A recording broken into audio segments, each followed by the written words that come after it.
And the last thing here, we've got about, time-wise, I think we're in good shape. We've got about 13, 14 minutes.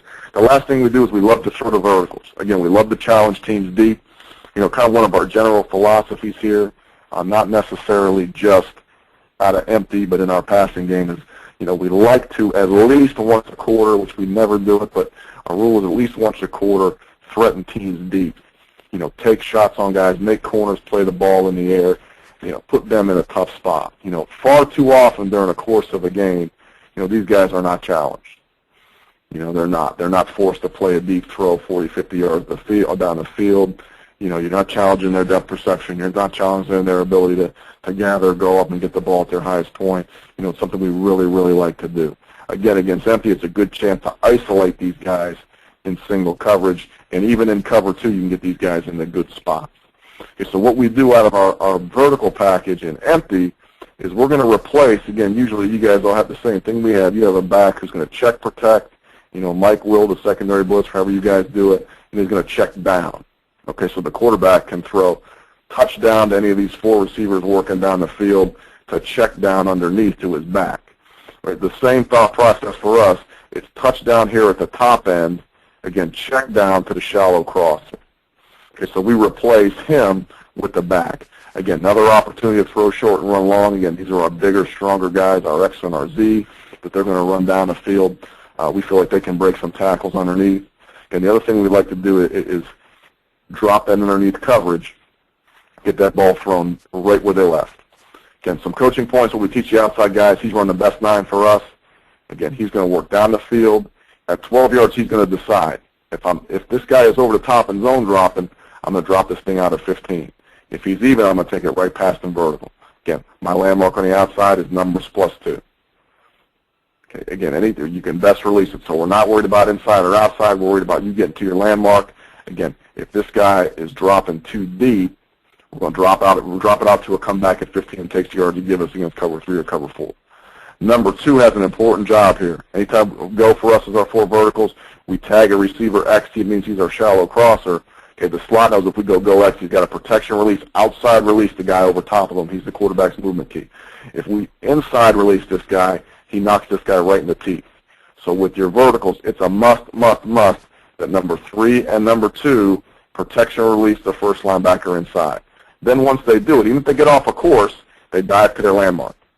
Okay, what the nice thing does, again, this guy now, he's our bender. We're in a 3, any type of empty, the field side call is the bender, unless we tag it different. 1 safety, he's going hash +2. 2 safety, he bends into the void, but he's got to protection release that linebacker first. If you go here, the play's dead. Okay, because once you go here, the safety's looking at you, you're getting collision underneath, the linebackers are dropping right into you. Sam linebacker's sitting right where our shallow crosser is. Okay, so it's protection release, best 9 with the dropout. Again, see it at 12, drop it out at 15. We got numbers +2, hash +2. Now my number 3, again, really should stick inside here, climb vertical over the top, and then work backside hash.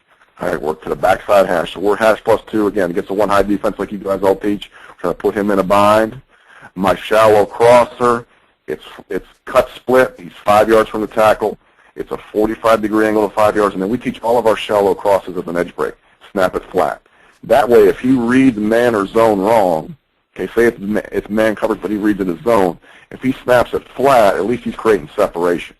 A lot of teams run the shallow cross. They kind of ooze into it. Well, if you read man coverage wrong, that guy's right on your hip. But if you're snapping it every time, what it'll do is it create that separation, even if you don't think you need it. The thing it does is give these guys time to protection release these guys, get them to drop off, and now we create a nice big void here underneath. Again, a lot of good high lows. Okay, for the quarterback, what we teach the quarterback, here is his movement key. If this guy drops deep with the protection release, we're throwing it to the shallow cross. And we tag go X, that means our X is our shallow crosser. Okay. If this guy steps down, we're going to throw that seam right in there.